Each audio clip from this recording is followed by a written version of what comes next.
Bon, ben, merci à tous d'être venus. On va pas tarder à commencer la première table ronde dont l'intitulé est 2022 vers le Frexit, vers avec un jeu de mots, P-E-R-T, bien entendu. Cette première table va durer à peu près 1 heure de nos 4 intervenants. Donc, je laisserai Charles-Henri les présenter.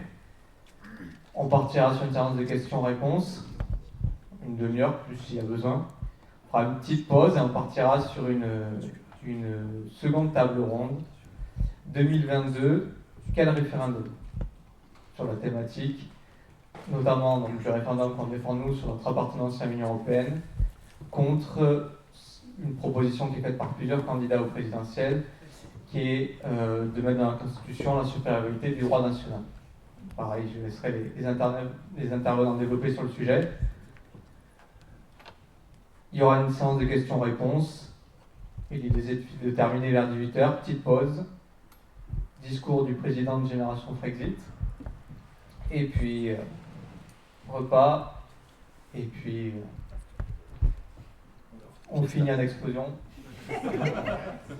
Soirée animée par Hugo Saunier. Accrochez-vous.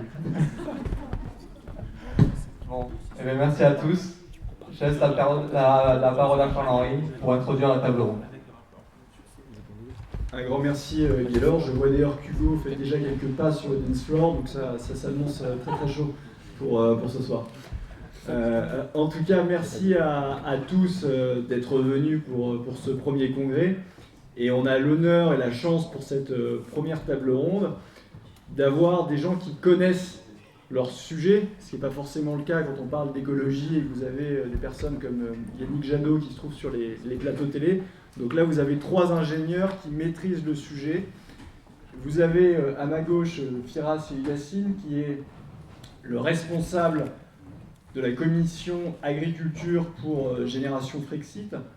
Vous avez à ma droite Jérôme Yanez qui est membre de Génération Frexit également, qui est le fondateur de Écologie et Démocratie, un nouveau mouvement justement qui met l'écologie au cœur du débat politique.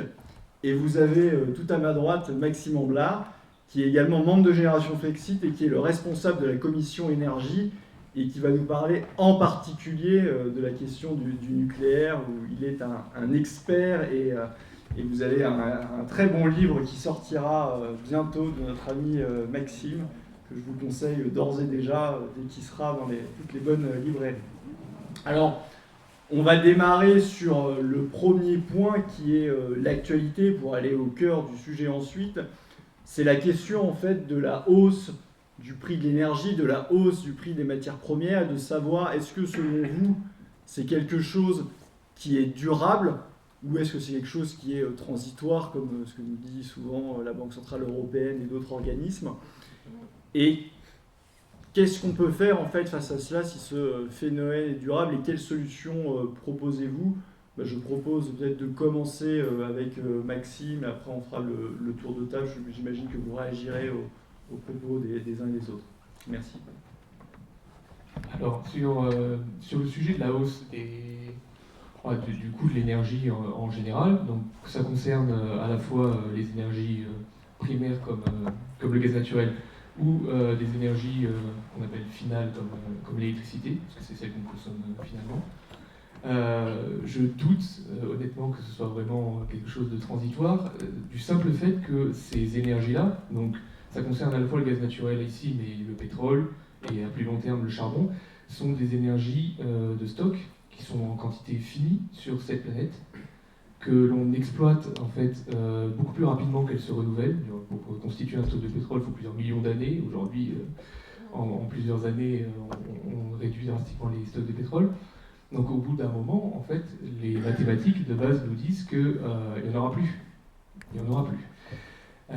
Et concernant le pétrole et le gaz, ça a plus un rapport avec un manque d'investissement sur les infrastructures d'extraction que sur vraiment une réduction du stock en soi. Mais sur le pétrole, l'Agence internationale de l'énergie admet qu'on a passé le pic d'extraction du pétrole tout confondu, à la fois conventionnel, celui qui sort facilement de terre en quelque sorte, et le non conventionnel il faut beaucoup plus d'investissement pour pouvoir le sortir, mais on a passé le pic à peu près en 2018-2019. Donc ça veut dire que physiquement, on ne pourra extraire de cette planète que de moins en moins de pétrole, ou même de gaz plus tard, pour notre consommation énergétique. Donc ce passage-là d'augmentation des prix, il va falloir s'attendre à ce que ça continue, est-ce que ça augmente davantage. Après la mécanique est plus complexe, ça ne va pas augmenter continuellement, il va y avoir en fait plus de fluctuations, parce que quand les prix de l'énergie augmentent, généralement les gens et les entreprises consomment moins, ce qui va faire baisser les prix, ce qui va du coup désavantager les investissements pour pouvoir extraire cette énergie, ce qui va du coup refaire augmenter les prix, etc. C'est plutôt la fluctuation qui va augmenter au fur et à mesure du temps. Mais c'est loin d'être transitoire comme certains veulent bien nous le faire croire. Bien. J'approuve ce qui vient d'être dit. Je note quand même que sur la géologie, on ne peut pas écarter l'hypothèse d'avoir des rebonds secondaires, c'est-à-dire d'avoir des moments où certes la tendance globale sera à la baisse parce qu'on aura déjà consommé beaucoup de pétrole, mais on peut avoir des rebonds techniques. Voilà, c'est pas inéluctable, même si globalement on va toujours tendre vers la baisse. Sur la question du prix de l'énergie, effectivement c'est une actualité qui est ressentie par beaucoup de Français. La facture qui monte, c'est un sujet évidemment premier dans le sens de la nécessité. Moi j'ai pas du tout de capacité pour savoir quelle sera la tendance à l'avenir, est-ce que les prix vont continuer à monter ou pas. Mais j'essaie de ne pas raisonner en termes de prix uniquement. Il faut voir que l'énergie c'est une nécessité, un produit dont on a besoin. Et au-delà du prix, pour moi, il y a des aspects stratégiques. En fait, si aujourd'hui les Français souffrent de cette hausse du prix de l'énergie, c'est parce qu'ils consomment de l'énergie. Et s'ils consomment de l'énergie, c'est parce qu'on n'a pas mis en œuvre au cours des décennies précédentes ce qui aurait pu être mis en œuvre pour avoir une économie plus sobre. Moi, j'ai une philosophie un peu décroissante. Moi, je pense qu'on a vraiment loupé des occasions dans le passé d'avoir des bâtiments mieux isolés, d'avoir des voitures qui consomment moins d'essence. Moi, j'ai fait mes études d'ingénieur en automobile au cours des années 2000, et j'étais persuadé que, vu le sujet du pétrole qui était déjà connu, par exemple, qu'on irait vers des voitures plus sobres. Et j'ai été complètement détrompé. On a vu la mode des SUV qui sont apparus, et maintenant les gens ont des véhicules qui peuvent consommer tout autant d'essence qu'avant, malgré les progrès techniques. Et ça, c'est une dépendance en fait. Et on s'est rendu vulnérable à cette hausse des prix de l'électricité et du pétrole. Donc moi, ce que je regrette, c'est qu'on n'ait pas pris des décisions meilleures par le passé pour éviter cette situation. Et je pense qu'on peut encore faire beaucoup de choses. Et d'ailleurs, les problématiques de climat notamment nous imposent de faire beaucoup de choses dans le secteur particulier du pétrole, moins d'électricité mais surtout du pétrole. Et j'espère que ça, ce sera pris en compte dans les politiques publiques prochainement.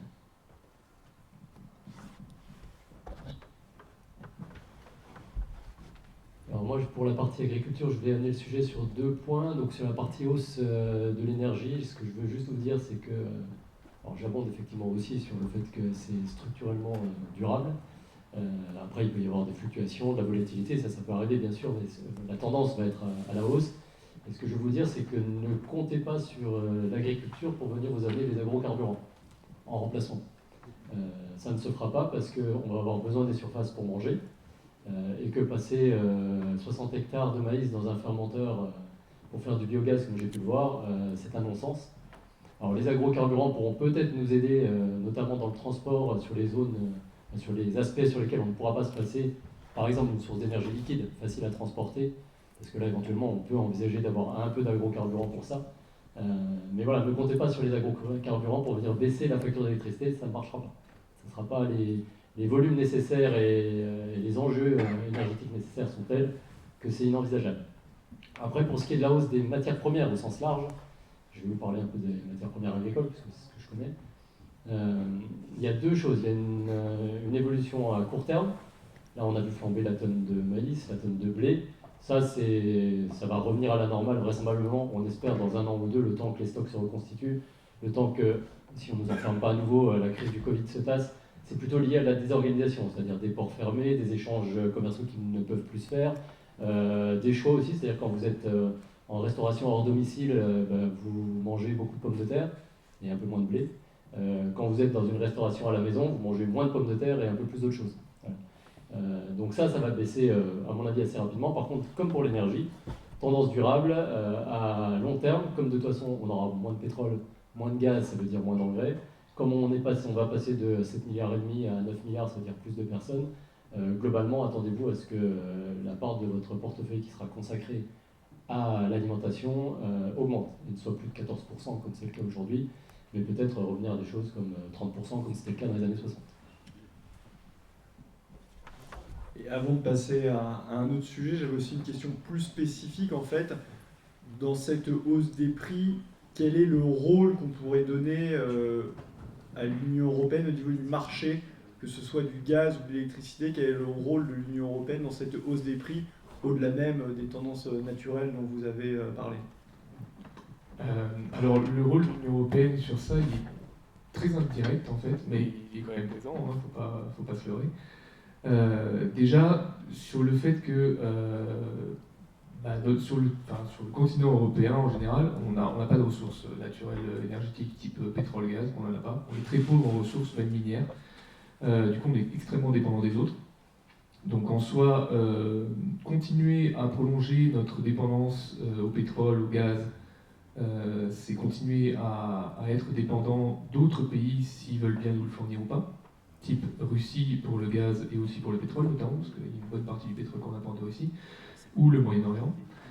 Donc ça, c'est déjà problématique en termes stratégiques, et l'Union européenne n'a pas vraiment l'air d'avoir envie de nous écarter des voies du pétrole et du gaz. Hein. On le voit notamment au travers de la taxonomie européenne, qui est une sorte de liste de bons investissements, d'investissements verts comme ils l'appellent.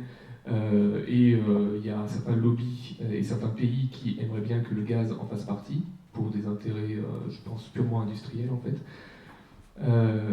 Et d'un autre côté, pour ce qui est de l'électricité, parce que là on a parlé de la hausse du prix de l'électricité, mais vous avez sûrement entendu parler que... non, la hausse du prix du gaz, pardon, mais vous avez sûrement entendu parler que l'électricité allait également augmenter en janvier. Pourquoi l'électricité augmente? C'est parce que une partie de notre électricité est fabriquée à partir de gaz naturel. Et dans le mécanisme de calcul du coût de l'électricité, en fait, qu'a établi l'Union européenne sur leur système de marché en fait, qu'ils ont mis en place, le coût de l'électricité égale le coût marginal de production de la dernière unité de production d'électricité qui rentre, en fait, qui produit l'électricité. Ça, cette logique économique fonctionne très bien si on produit n'importe quelle denrée de flux, en fait, donc ils ne peuvent pas se stocker. Et sur l'électricité, ce qui est particulier, c'est qu'on doit avoir une production en base tout le temps, donc avoir une production pilotable, type nucléaire ou hydraulique notamment. Ensuite viennent s'ajouter généralement les productions variables, comme le renouvelable intermittent éolien ou solaire.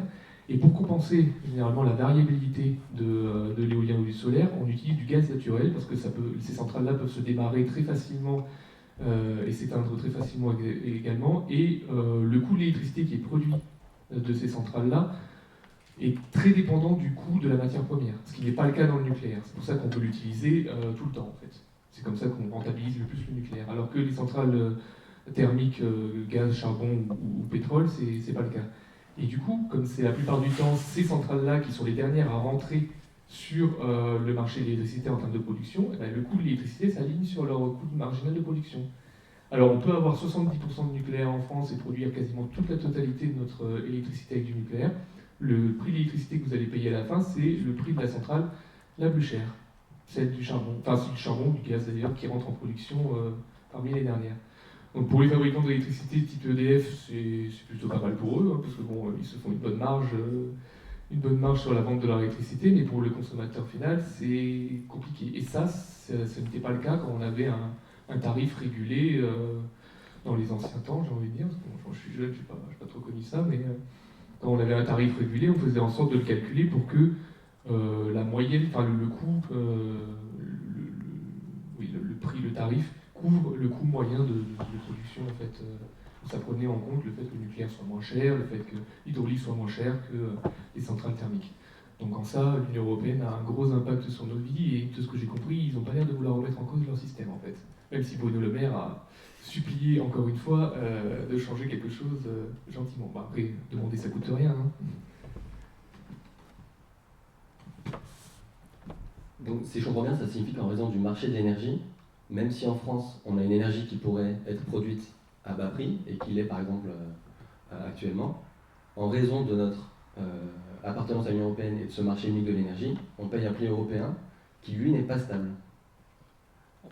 Ça veut dire qu'on pourrait avoir, politiquement ça ne poserait pas de souci, on pourrait avoir un prix stable en France, mais en raison de notre appartenance à l'Union européenne, on a un prix qui est plus volatile à cause de ce prix du gaz changeant. Alors, sur la volatilité, je pointerais plutôt du doigt les énergies intermittentes, du coup, qui ajoutent de la volatilité. Par contre, on surévalue en quelque sorte le prix que nous coûterait normalement l'électricité, juste parce qu'on veut couvrir le coût marginal de production de la dernière unité entrée en production. Mais ce n'est pas du tout représentatif du coût moyen de l'électricité si on considère tous les modes de production électrique. Donc oui, en ça, après, c'est pour ça que notre coût de l'électricité, depuis qu'on appartient à l'Union européenne, augmente constamment en fait. Et notamment, ça prend aussi en compte le fait qu'on pousse à toujours plus de renouvelables intermittents qui sont subventionnés. Donc aujourd'hui, en fait, il faut savoir que le renouvelable intermittent, quand le coût de production de l'électricité, de l'éolien ou du photovoltaïque est supérieur au prix, au coût du marché de l'électricité, la différence entre les deux, c'est nous qui la payons. Et quand la différence est inférieure, c'est-à-dire quand on en tire un bénéfice, ça revient aux fournisseurs d'électricité qui gagnent, quoi, en fait. C'est ça la subvention que l'on paye et qui équivaut, je crois, à 121 milliards d'euros sur une dizaine d'années, il me semble.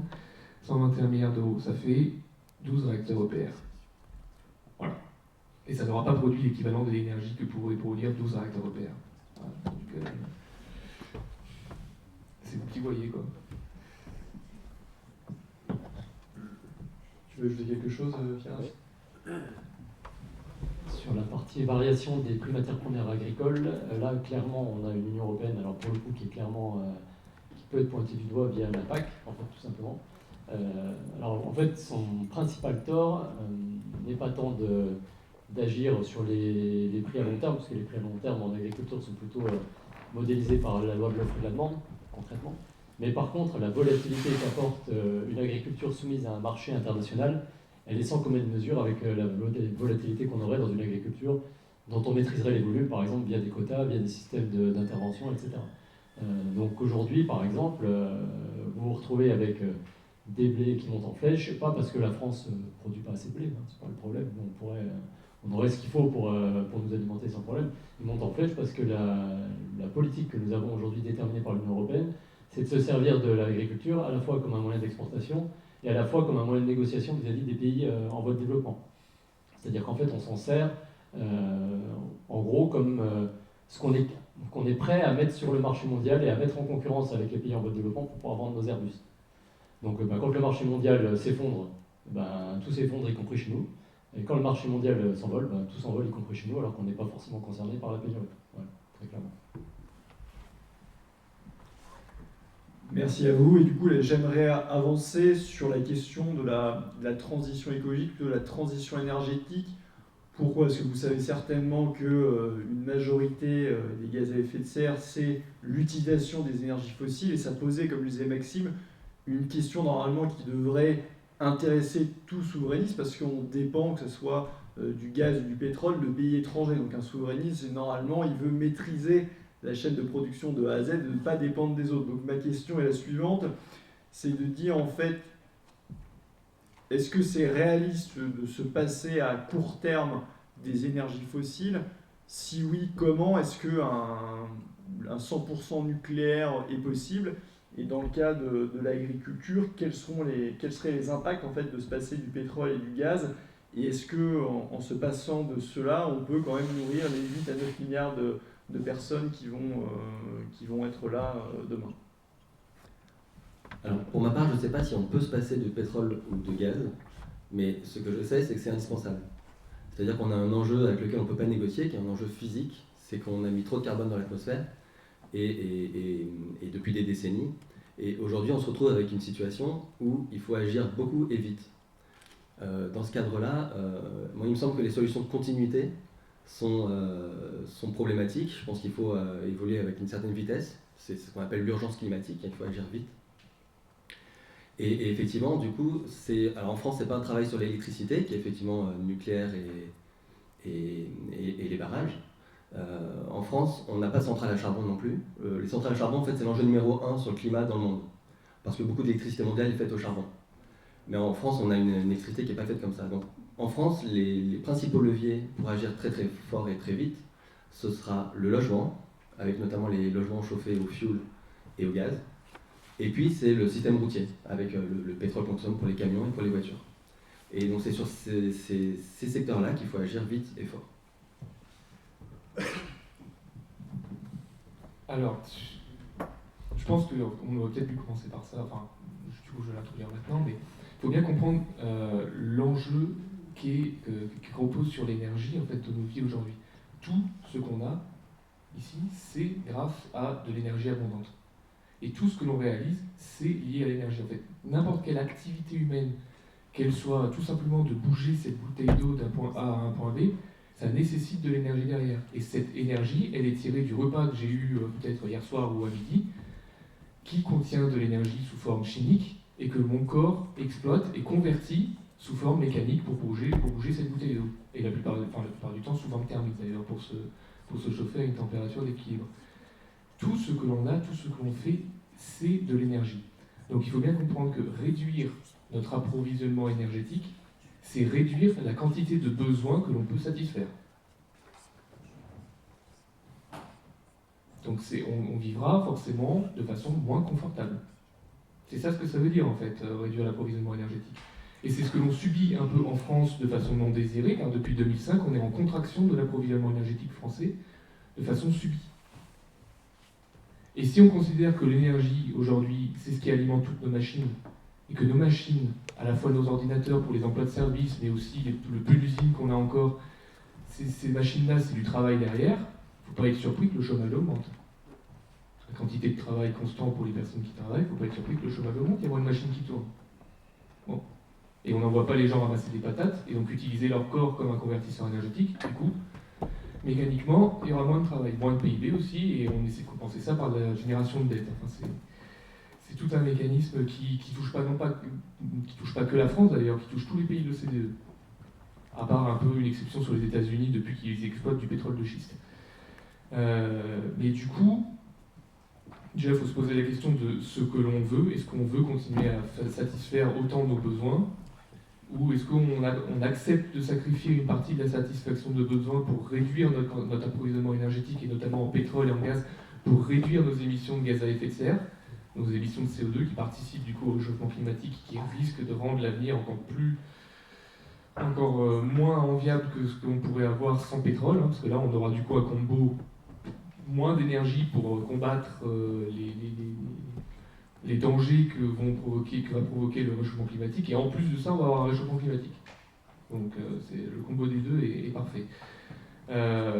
En soi, moi je préconise, après réflexion, après avoir analysé toutes les contraintes intrinsèques aux différentes sources d'approvisionnement énergétique primaire, donc quand je dis énergie primaire, c'est le pétrole, le charbon, le gaz, l'uranium, enfin du moins les produits fissiles, les matières fissiles, l'hydraulique, le vent, le soleil, la biomasse, ça c'est ce qu'on considère comme des énergies primaires.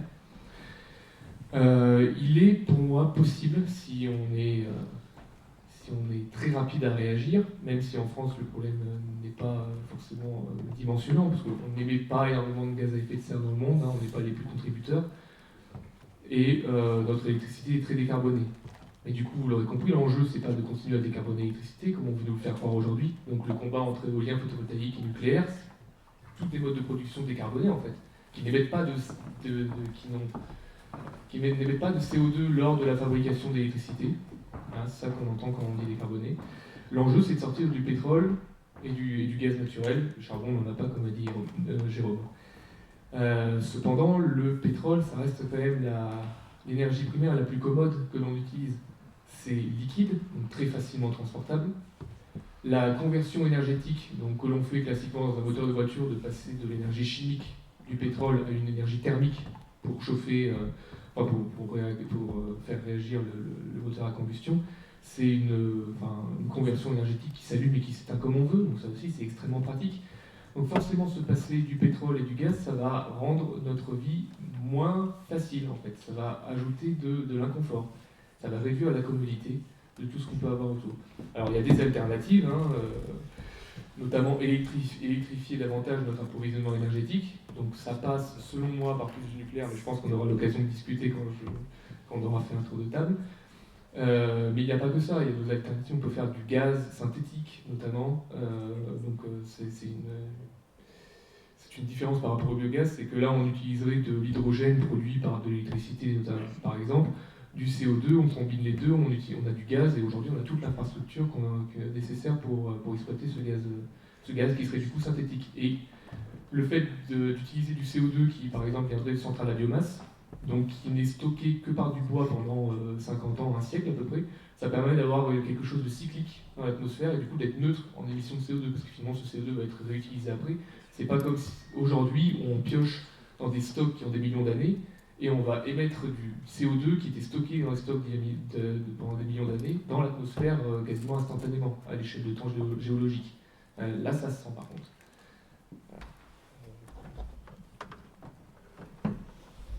Alors la bonne question, effectivement, est-ce que on va pouvoir faire en agriculture sans le pétrole et sans le méthane? Je n'ai pas forcément la réponse à 100%. Ce que je peux vous dire, c'est qu'on a quand même une bonne nouvelle là-dedans, c'est qu'en agriculture, on regarde deux types de rendement, le rendement horaire et le rendement à l'hectare. Alors c'est moins vrai pour le méthane parce qu'on l'utilise pour les engrais, notamment les engrais azotés, pour fabriquer des engrais azotés. Mais le pétrole est essentiellement quelque chose qui nous permet d'avoir des rendements horaires très élevés, puisqu'on fait tourner des tracteurs au lieu de mettre des gens dans les champs. Ce qui va probablement se passer en agriculture, c'est pas forcément, avec la fin de l'ère du pétrole, c'est pas forcément une baisse des rendements à l'hectare, si on est intelligent, suivant comment on gère ça. Ça va plutôt être une baisse des rendements horaires. Donc tous ici, autant que vous êtes, attendez-vous à devoir passer une partie de votre vie au champ pour remplacer les tracteurs qui ne tourneront plus. Et c'est là que... alors moi je me place peut-être un peu comme Jérôme dans une idéologie un peu décroissante, dans le sens où il va falloir prioriser. L'alimentation, c'est le premier besoin qu'on aura, tous. Donc la première chose qu'il faudra faire, c'est sauvegarder ça. Et donc vous allez passer plus de temps, enfin, nous allons tous passer plus de temps dans les champs, plus de personnes dans les champs, plus de travail horaire dans les champs, pour le même rendement. Et pendant que vous faites ça, vous ne faites pas autre chose. Vous ne fabriquez pas des iPads, enfin, en France, c'est tout, si un jour on doit en fabriquer. Vous ne fabriquez pas des voitures, ça c'est pas mal, hein, parce qu'après tout, on aura peut-être moins besoin de bagnole. Vous n'allez pas au cinéma. Vous n'allez pas au cinéma. Enfin bref, vous faites un choix, vous attribuez une plus grosse partie de votre temps à de la production agricole primaire. Après, il peut y avoir un autre choix, c'est de garder l'approvisionnement énergétique pour l'agriculture, le peu qui nous restera, et puis de l'arrêter pour tout le reste. À ce moment-là, vous n'utiliserez plus de voitures, vous achèterez plus de produits manufacturés divers et variés, votre chemise, vous la garderez 10 ans au lieu de la garder 3 ans. Voilà, mais après, la question, elle est vraiment là. Qu'est-ce qu'on veut? Moi, je pense qu'un monde où on mange à sa faim, on est soigné correctement et on est logé correctement, ça suffit à rendre les gens heureux. Et puis si après, on a encore un peu de temps libre pour faire autre chose, tant mieux. Je pense si on ne change pas de téléphone. Pardon. Si on ne change pas de téléphone tous les ans, c'est pas grave. Du monde, voilà. C'est pas grave. Et à la limite, même demain, si on prend mon téléphone et qu'on me dit il faudra aller au bureau pour téléphoner, finalement, ce sera peut-être pas un mauvais choix dans ma qualité de vie. Mais voilà, je pense qu'effectivement, on pourra, à mon avis, faire en agriculture, si encore une fois, si on ne fait pas de bêtises, c'est-à-dire si on ne décide pas comme l'a fait la dernière PAC, par exemple, qu'il fallait passer à 30 ou 40% des surfaces cultivées en bio, si on ne décide pas qu'il faut limiter les intrants, que ce soit phyto ou engrais, pour plein de raisons à la fois politiques et techniques. Si on ne fait pas ce genre de bêtises-là, on fera avec ce qu'on a comme énergie pour produire l'alimentation. Par contre, on le fera avec beaucoup plus de temps humain passé dans les champs. Et donc ça veut dire que ça se fera au détriment d'autres choses. Mais encore une fois, c'est pas forcément grave. J'ai plusieurs questions en fait suite à vos différents exposés. Ça a été dit et c'est très clair au niveau du réchauffement climatique. La France, c'est quelque part une goutte d'eau, je crois que c'est quelque chose comme 1%. Mais néanmoins, la France pourrait être, comme elle a souvent été dans l'histoire, un modèle. Et est-ce qu'un modèle en fait est possible? Puis il donnerait l'idée aux autres un modèle justement d'économie électrifiée basée sur le nucléaire est possible, sans forcément avoir des coupes massives dans le niveau de vie, pour avoir une sorte de touche d'optimisme, et pourquoi pas, par exemple, je sais pas, j'ai n'importe quoi, mais des tracteurs électriques. Est-ce que ce serait possible pour remplacer justement le tracteur au pétrole? Donc est-ce que cette solution, est-ce que ce modèle français en fait pourrait exister pour donner des idées aux autres pays, et notamment faire sortir tous les autres pays du charbon? C'était la problématique centrale que Jérôme évoquait lors de sa première prise de parole. Il se trouve que la France maîtrise la technologie nucléaire et donc pourrait l'exporter effectivement dans certaines régions du monde qui sont massivement dépendantes du charbon. Ça, ce serait très utile pour le climat. Mais du coup, ça ne se passe pas en France. Pour répondre à ta question, je regrette de te dire que l'énergie nucléaire aujourd'hui en France, c'est beaucoup d'électricité. On fait beaucoup de notre électricité au nucléaire, mais c'est une petite partie de l'énergie totale utilisée. Ça veut dire que si on admet par exemple qu'on va passer toutes les voitures en électricité, il ne va pas falloir 2 ou 3 centrales nucléaires en plus, il en faudra beaucoup plus. Et on voit déjà que ça pose des problèmes d'acceptabilité sociale auprès de la population. Dans un univers contraint sur le plan énergétique, en fait, il faut faire des arbitrages. On ne peut pas tout avoir. Firas parlait du choix entre utiliser le pétrole à propos des voitures, le biocarburant, soit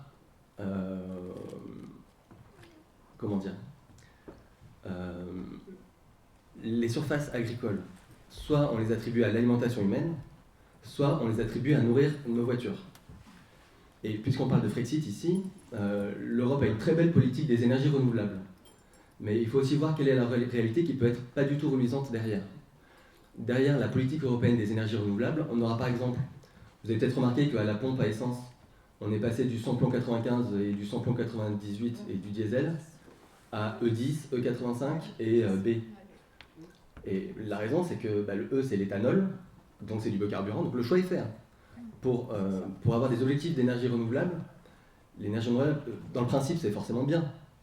Mais dans l'application concrète, ça peut poser des problèmes redoutables. Et les objectifs quantitatifs d'énergie renouvelable de l'Union européenne sont extrêmement problématiques. En clair, le choix il est déjà fait. On passe nos voitures aux agrocarburants, et si vous comprenez bien le problème, ça veut dire que ça crée de la famine quelque part ailleurs dans le monde, ou en tout cas une limite sur les ressources agricoles. Et autre exemple, on parle de biogaz. Dans certaines grandes unités agricoles en France, on produit du biogaz avec des méthaniseurs.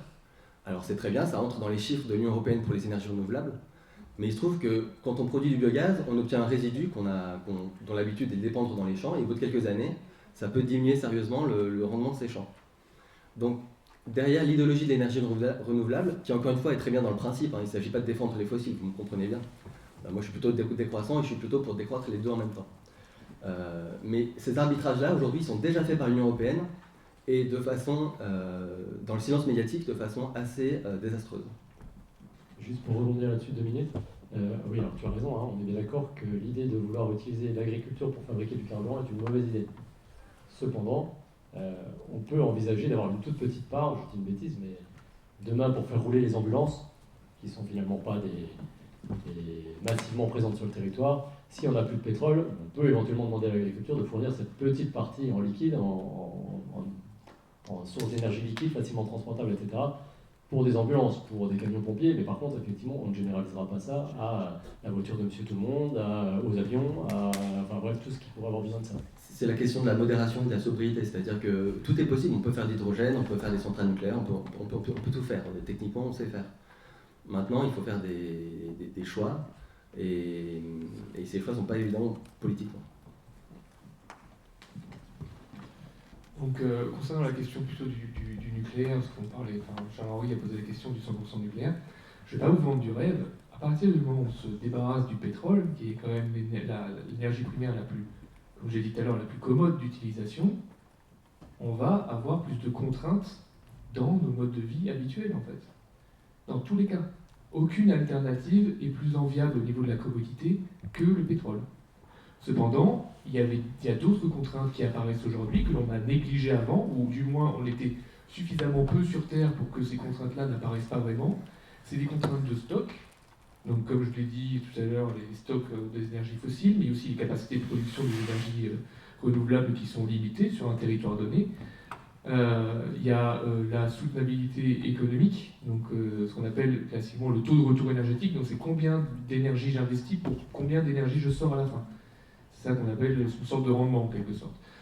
Pour vous dire, au début de l'ère à l'époque de Rockefeller, au début de l'extraction du pétrole, on avait besoin d'investir en équivalent énergétique 1 baril de pétrole pour en extraire 100. Aujourd'hui, on est plutôt à du 1 pour 20. Et pour les énergies, le pétrole de schiste, c'est plutôt du 1 pour 10. Voilà, donc ça ne va pas non plus dans le sens de me rassurer sur ce point-là. Et donc selon les sources d'énergie que l'on utilise, c'est plutôt variable. Et selon certaines études économiques, il est couramment admis que pour notre niveau de vie, il faudrait avoir des modes de production d'énergie primaire qui ont un taux de retour énergétique autour de 1 pour 20. Voilà, si on veut continuer à vivre comme on vit aujourd'hui. Donc j'ai parlé des stocks, j'ai parlé de la soutenabilité économique, il y a aussi la soutenabilité environnementale, évidemment, qui entre en jeu. Donc c'est toute l'activité humaine a un impact sur l'environnement, voilà, un impact non désiré, je veux dire, sur l'environnement. Le truc, c'est soit on choisit de ne plus réaliser cette activité pour plus avoir cet impact, soit on décide de neutraliser en quelque sorte l'impact néfaste que l'on peut avoir sur l'environnement, type émission de gaz à effet de serre, en utilisant davantage d'énergie pour pouvoir neutraliser cet impact-là. Donc il y a des technologies de séquestration et du CO2, et ça nécessite de l'énergie. Donc en fait, à consommation énergétique constante, c'est de l'énergie qu'on accepte de ne pas utiliser pour satisfaire nos besoins, mais pour éviter de continuer à dégrader l'environnement. C'est ça. Et enfin, il y a également, et on n'en a pas parlé pour l'instant, c'est le coût de la production de l'énergie que l'on a, en fait, et les coûts, notamment pour l'électricité, qui est si on veut électrifier davantage, ça va devenir une grosse question. Les coûts sont variables en fonction de l'énergie primaire que l'on utilise, parce que le convertisseur énergétique, donc ce qu'on appelle d'habitude une centrale, ou une éolienne, ou un panneau photovoltaïque, lui, il a un coût différent et il a besoin de plus de matière, certains ont besoin de plus de matière, oui, et donc finalement le coût qu'on chiffre aujourd'hui en euros, même si ce n'est pas l'idéal, il va être différent, mais c'est celui que vous avez à la fin, du mois tous les mois, quand vous devez payer votre facture. Et sur ce point-là, sur la commodité, donc on peut y intégrer le coût à l'intérieur, le pétrole c'était le roi, mais si on commence à se préoccuper des autres aspects, des autres contraintes derrière, il faut que l'on abandonne le pétrole pour favoriser d'autres sources d'énergie. Donc en fait, on va faire diminuer la commodité pour augmenter notre soutenabilité environnementale, économique et notre gestion des stocks. Mais dans tous les cas, même si on fait 100% du nucléaire, il y aura forcément un impact sur nos vies. Il ne sera pas immédiat, mais il se ressentira au fur et à mesure. Pour essayer de vous donner un ordre de grandeur de ce que va être l'impact, je vais vous donner là le résumé d'une émission que j'ai vue avec Gaël Giraud, je ne sais pas si tout le monde connaît ici, et qui expliquait qu'ils avaient placé sur un graphique en abscisse l'intensité carbone par habitant des pays. Donc intensité carbone consommée, pas produit, parce que si on envoie toute l'industrie à l'étranger, c'est facile, mais là on parle de consommer par pays, et en ordonnée, ils ont placé l'indice de développement humain. Donc sans surprise, vous voyez en haut à droite les pays très développés, grosse intensité carbone, c'est-à-dire qu'on consomme on émet beaucoup de carbone par habitant, mais par contre on a un indice de développement élevé. En bas à gauche, vous avez tous les pays plutôt africains, on va dire en voie de développement, qui sont peu développés, donc faible indice de développement humain, faible émission de carbone. Et il y a un pays qui se trouvait au milieu, un seul, et qui donc, je vous le dis, sera la cible que nous allons viser, je pense tous. Alors je sais pas, vous avez peut-être une idée, est-ce que quelqu'un a une idée ? Cuba. Donc dites-vous que le modèle de vie, alors c'est vrai qu'à Cuba, on les connaît bien pour leur modèle agricole qui est très performant, je vous le dis. Personne ne meurt de faim à Cuba, il faut savoir. Personne n'est maltraité d'un point de vue santé à Cuba, parce que c'est un des meilleurs modèles médicaux. Ils exportent leurs médecins un peu partout. Ils exportent leurs médecins en Amérique du Sud, ils exportent leurs médecins en Algérie, on en trouve beaucoup. Ils exportent leurs médecins un peu partout dans le monde, donc c'est très bien formé. Par contre, vous voyez un peu le niveau de bien-être matériel qu'ils ont en dehors de ça. C'est très faible. Et dites-vous que ça, c'est la cible demain. En gros, ça vous donne un ordre de grandeur de l'effort qu'il va falloir faire. C'est Jean-Luc Mélenchon qui va être content. J'avais une question avant d'aller sur la question, de finaliser sur la question qui m'intéresse, celle du Frexit. C'est la question dont on entend beaucoup parler des éoliennes, à savoir quel est le coût finalement de l'éolien concrètement sur nos factures d'électricité. Et d'un point de vue agriculture, est-ce que l'éolien pourrait avoir une nuisance d'un point de vue agricole? Et si vous deviez arbitrer, en fait, quel serait selon vous le bon mix énergétique pour la France, en sachant qu'on l'a dit, à peu près 70% de nucléaire, on a je crois 10-11% d'hydraulique, et que sur l'hydraulique, on peut difficilement, je crois, l'augmenter beaucoup. Donc quelle est votre vision pour vous du mix énergétique et de l'impact des éoliennes? Alors, pour la particularité de l'éolien et du photovoltaïque, comme on l'a dit, c'est que c'est des énergies intermittentes. On peut utiliser aussi le mot fatal. C'est que la production d'électricité dépend de la source énergétique primaire en amont, qui n'est pas contrôlable par l'homme. Donc le vent souffle, on ne contrôle pas quand le vent souffle. Et quand il y a du soleil, quand il y a du soleil ou même des nuages, on ne le contrôle pas non plus. Alors que toutes les énergies qu'on appelle de stock, donc l'uranium, le pétrole, le gaz, etc., on peut du coup le stocker et on peut allumer ou éteindre la centrale comme on veut. Ça, c'est très facile d'utilisation. Donc si on veut faire des comparaisons de coûts de production d'électricité équivalents, il ne faut pas, comme le fait M. Mélenchon sur Twitter il y a 2 jours, comparer juste les coûts en sortie de turbine, c'est-à-dire on se fiche de l'intermittence en fait, ou de la pilotabilité de l'électricité produite, si on compare juste ce qui est produit en sortie de turbine. Il faut comparer vraiment toutes choses égales par ailleurs. Donc si on veut une électricité pilotable avec de l'éolien et du photovoltaïque, il faut rajouter soit des moyens pour compenser leur intermittence, donc utiliser des centrales à charbon, à gaz derrière, soit des moyens de stockage de l'électricité. Mais stocker l'électricité, ça nécessite de la convertir en une autre forme, parce que l'électricité en elle-même n'est pas stockable. Donc dans les batteries, c'est sous forme chimique, dans les barrages, c'est sous forme d'énergie potentielle de pesanteur. Mais dans tous les cas, on va avoir une perte de l'électricité produite, et du coup, on va avoir un rendement qui va diminuer à la fin.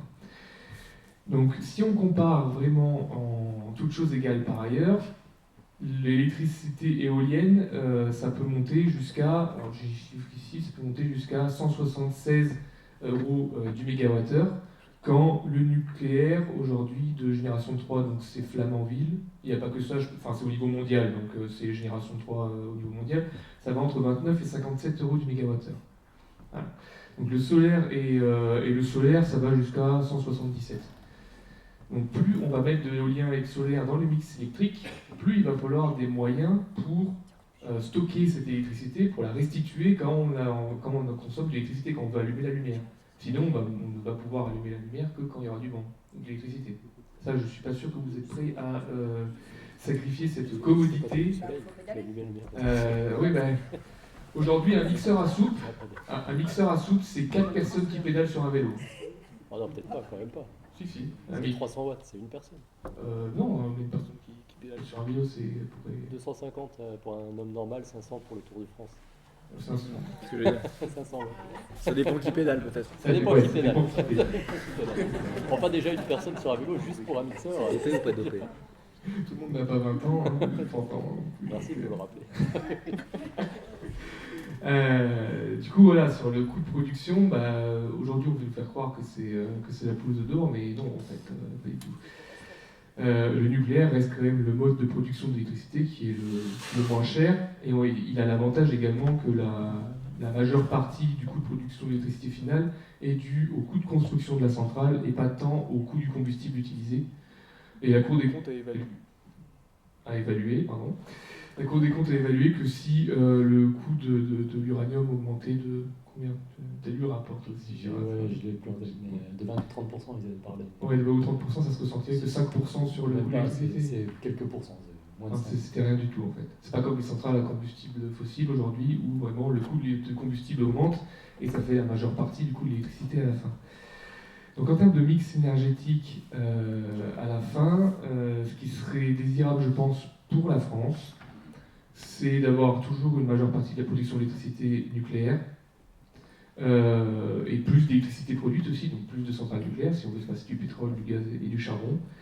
C'est également d'exploiter toutes nos réserves toutes nos réserves, non. Le plus possible la biomasse, qui reste une énergie renouvelable et pilotable, ce qui est pratique. L'hydraulique, mais aujourd'hui la capacité de production hydraulique en France elle est quasiment au maximum. Et après le reste, c'est aussi avoir de l'éolien et du photovoltaïque, pourquoi pas, mais sur des lieux où ça vaut vraiment le coup, où il y a du vent qui souffle la plupart du temps, ou des endroits non utilisés, par exemple pour le photovoltaïque. Convertir des champs pour mettre des panneaux photovoltaïques, aujourd'hui, c'est d'une absurdité totale. Parce qu'il y a 3 types de surfaces aujourd'hui qu'on utilise. C'est soit des surfaces qui sont utilisées pour des habitations, soit des surfaces qui sont utilisées pour de la forêt, donc de la biodiversité, soit de la surface qui est utilisée pour des champs, pour de la production agricole. Donc aujourd'hui, rajouter des surfaces pour du photovoltaïque ou pour de la production de biocarburants, etc., c'est supprimer un de ces 3 postes. Ça m'étonnerait qu'on supprime les habitations, ça m'étonnerait qu'on supprime les productions agricoles, vu qu'on va être de plus en plus nombreux, donc au final, on va supprimer de la biodiversité. Et soit sous prétexte d'écologie, on va faire encore pire en fait. On va faire encore pire. Il y a un point que je voudrais juste souligner là, que tu ne mentionnes pas aussi sur l'éolien, parce qu'on dit tous, bon, on peut faire de l'éolien en plus, mais gardez à l'esprit que comme l'éolien varie sa production entre 20 et 100% de son potentiel en fonction de comment souffle le vent, si on est suffisamment... si on mutualise sur le... Ouais, zéro, c'est rarement zéro quand on mutualise sur le territoire européen, parce qu'il y a toujours quelque part où il souffle, quoi, où le vent souffle. On va dire entre 20 et 100%, c'est les chiffres que j'ai vus de Jean Covici, donc j'ai tendance à lui faire confiance. Ça veut dire que de toute façon, vous gardez au moins 80%, enfin en gros, vous devez garder votre parc nucléaire quasiment complet pour le faire fonctionner, des fois à 100% parce qu'il n'y a pas de vent, et des fois seulement à 10, 15, 20%, voire pas du tout, parce qu'il y a du vent et que vous utilisez le vent. Le problème, c'est que du coup, vous conservez l'infrastructure, donc comme tu l'as dit, les coûts sont essentiellement les coûts de démarrage, c'est-à-dire les coûts d'installation, les coûts fixes. Donc vous investissez, je ne sais pas combien, 10 milliards, t'as dit, pour un réacteur. Ça, c'est parce que Flamanville a... Flamanville, bon, mettons 10 milliards, vous investissez 10 milliards pour l'utiliser. Si vous n'avez pas d'éolien, vous l'utilisez tout le temps. Les 10 milliards vont être amortis très vite. Si vous avez de l'éolien, vous ne l'utilisez pas tout le temps, donc les 10 milliards ne vont pas être amortis très vite. C'est-à-dire que le coût unitaire de ce qui va sortir du réacteur nucléaire va se retrouver augmenté par le simple fait que vous avez décidé de mettre de l'éolien. Donc en fait, on se retrouve sur un schéma de je mets de l'éolien parce que ça paraît sympa, mais en mettant de l'éolien, je renchéris mon coût de l'énergie nucléaire, parce que de toute façon, les coûts, je les ai au départ, ils sont au démarrage. J'ai été obligé de les mettre pour avoir mon nucléaire, donc après, il se passe 2 choses. Soit vous acceptez de payer plus cher l'électricité qui sort du réacteur nucléaire, soit vous diminuez l'entretien de votre réacteur nucléaire. Je vous laisse deviner ce qui se passe quand on choisit la deuxième. Tôt ou tard, on a un problème. Bon, juste pour finir sur l'éolien, sachez qu'un champ dans lequel on a mis un bloc de béton pour une éolienne, il est impropre à la culture pendant en gros les 100 années qui suivent, à peu près. D'accord ? Parce que le bloc de béton, enfin, sauf si vous détruisez complètement le bloc de béton, que vous enlevez, etc., et que vous remettez de la terre, ce qu'on ne fait pas aujourd'hui. Aujourd'hui, on remet 1 mètre de terre par-dessus le bloc de béton, on laisse le bloc de béton en place, il y a 0 rendement qui sort de là, enfin, en gros, vous ne pouvez plus cultiver la zone. Alors, quand vous avez qu'une éolienne au milieu d'un champ, vous perdez, en gros, le bloc de béton, c'est un petit 100 mètres carrés, mais si vous avez 15 ou 20 éoliennes dans le champ, c'est fini. Juste pour répondre à ça, l'occupation spatiale des éoliennes, le fait que ça prenne beaucoup de place au sol, c'est pas énorme, malgré le bloc de béton. En fait, quand on parle de mix énergétique, les éoliennes ont des avantages et des inconvénients. Les avantages, c'est par exemple cette surface occupée au sol qui est plutôt limitée. C'est une énergie illimitée dans le sens où c'est pas demain la veille qu'il y aura plus de vent. Par contre, effectivement, ça a aussi des inconvénients. On a cité le côté fatal et le côté intermittent. Bref, chaque source d'énergie a ses avantages et ses inconvénients. Pour le nucléaire, avantage, pareil, il y a une occupation au sol qui est faible. Par contre, il faut faire venir de l'uranium de l'étranger, et ainsi de suite. Aucune énergie n'est parfaite. Le pétrole, le principal problème, ça va être le réchauffement climatique, dont on parle beaucoup. Et le stock. Et il y a aussi le stock, évidemment. Bref, il n'y a aucune énergie parfaite. Et donc, la question n'est pas une question forcément technique. La question, c'est quelles sont les contraintes que l'on accepte. Une éolienne, par exemple, si le voisinage ne veut pas d'éolienne et qu'on est bien en démocratie, peut-être qu'il ne faut pas les faire. Dans ce cas-là, la contrainte, c'est la démocratie. Moi, il me semble que la contrainte numéro 1 aujourd'hui, même si en écologie c'est loin d'être la seule, c'est le climat. Et de ce point de vue-là, encore une fois, nucléaire ou éolienne, c'est pas le sujet. La question c'est la priorité, et il me semble que les priorités doivent être débattues démocratiquement. On doit se mettre d'accord sur ce qu'on accepte et ce qu'on n'accepte pas. Si on n'accepte pas les déchets nucléaires, par exemple, eh ben, il faut arrêter le nucléaire. Si on n'accepte pas d'avoir un système un peu intermittent, on pourrait faire un système un peu intermittent avec plus d'éoliennes, il faudrait adapter la consommation, il faudrait accepter de ne pas avoir d'électricité. Toujours quand on appuie sur un bouton, il y aurait des contraintes, ce ne serait pas tout le temps, puis des fois il y aurait des décharges, et puis on n'aurait pas d'électricité quand on a envie. Donc la question c'est quelles sont les contraintes qu'on accepte. Et si on est en démocratie, c'est pas un sujet technique, c'est un sujet démocratique. Moi, il me semble que le sujet numéro 1, c'est le climat, et que donc il faut concentrer nos efforts là-dessus. Et donc là, dans ce cas-là, les éoliennes ont un gros impact médiatique, mais sur le plan du climat, c'est pas un impact important. Si on regarde le climat, c'est pas vers les éoliennes qu'il faut regarder, c'est du côté du pétrole, donc les voitures, l'agriculture, etc. Merci à vous. Donc, je vous propose, avant de passer aux questions-réponses avec le public, quelque part de conclure. Et la question sur laquelle j'aimerais vous orienter pour votre conclusion, c'est en quoi l'Union européenne est un obstacle dans la vision que vous avez en termes d'écologie, d'énergie, d'agriculture. Quels sont les freins de l'Union européenne et en quoi une France qui aurait repris le contrôle avec le Frexit serait plus à même de mettre en place votre vision? Pour ce qui est de l'énergie, je pense que le frein principal, c'est les contraintes qu'apporte l'Union européenne en termes de financement, des modes de production dont on a envie et dont on est connaisseur en France, qui est notamment le nucléaire. Parce que même si l'Union européenne en soi n'a pas la compétence pour imposer un mix de production énergétique dans les pays, elle peut le faire de façon indirecte en privilégiant, en fléchant les financements sur certains modes de production ou d'autres.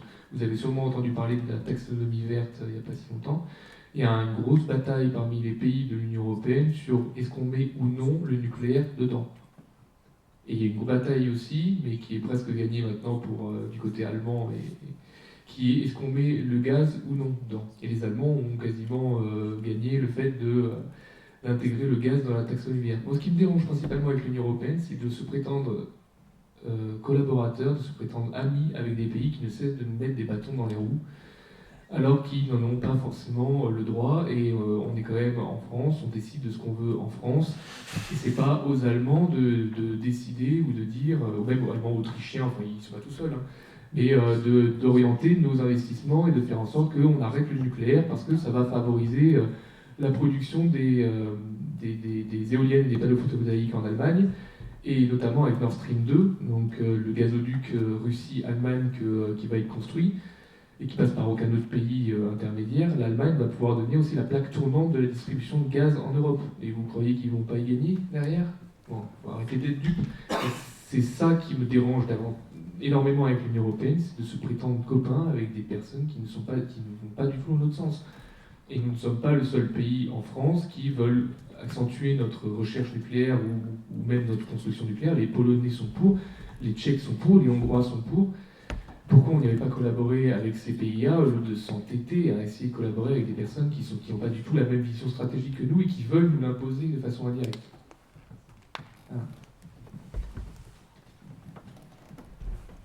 Au cours de notre discussion, on a beaucoup parlé de contraintes.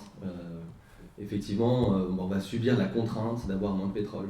On subit la contrainte de devoir prendre en charge le changement climatique. Moi, je voudrais éviter quand même ce côté soupe à la grimace où on subit comme ça les événements. Il faut bien voir que un citoyen occidental, et typiquement un Français, a de l'ordre de plusieurs centaines d'esclaves énergétiques. Autrement dit, les machines que nous avons à notre service, les voitures et puis ce qu'on ne voit pas dans les usines, etc., représentent plusieurs centaines de fois la force d'un être humain. Et il s'agit de décroître un peu, c'est-à-dire de renoncer à une partie de ces esclaves énergétiques Mais fort heureusement, on a beaucoup de marge de manœuvre, on peut faire beaucoup de choses et c'est pas forcément de la soupe à la grimace. J'avais une discussion tout à l'heure avec un membre de Génération Frexit. Si on prend par exemple les courses de Formule 1, les courses de Formule 1 c'est vraiment une icône du monde de l'abondance énergétique. Ce sont des gens comme ça, ils survolent avec des conteneurs entiers remplis de matériel automobile les continents pour aller faire des grands prix. Et puis on tourne en rond, il n'y a pas d'objectif, hein, on tourne en rond, voilà. Et ça roule au pétrole. On peut très bien imaginer des courses de karts électriques avec les mêmes champions. Et les courses seront tout aussi spectaculaires, on aura le même spectacle à l'arrivée. Et ce ne sera pas triste. En fait, il s'agit de se réorganiser. Par exemple, le système autoroutier. Aujourd'hui, on a des norillas de camions et tout le monde est obligé de prendre sa voiture. On peut très bien prendre des décisions politiques fortes pour avoir davantage de trains et coupler le train avec des vélos ou des voiturettes entre le vélo et la voiture qui auront presque le même confort qu'une voiture. Si on fait ça, on atteindra la sobriété sans la tristesse. Je pense qu'on peut multiplier les exemples de cet ordre-là. La sobriété, d'accord, c'est une contrainte, mais c'est pas forcément toujours renoncer et toujours faire le deuil de ce qu'on avait avant.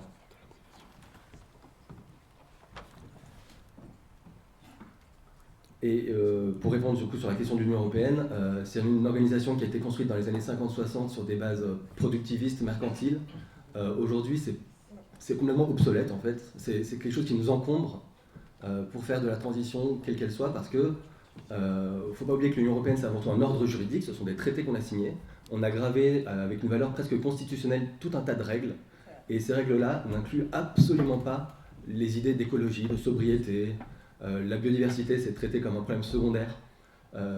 Faut bien voir que les objectifs principaux de l'Union européenne, c'est la libre concurrence, la circulation des capitaux. Je veux dire, c'est pas du tout les problèmes majeurs auxquels la population est confrontée. Alors peut-être qu'on aura moins de pouvoir d'achat, mais je rappelle que pour ce qui s'agit du climat, il s'agit de conserver quelque chose d'assez essentiel qui est d'avoir un climat vivable sur Terre. Et est-ce qu'on est prêt à renoncer au culte de la libre concurrence pour sauver le climat ? Moi je pense que oui, et donc cette Union européenne est une entrave.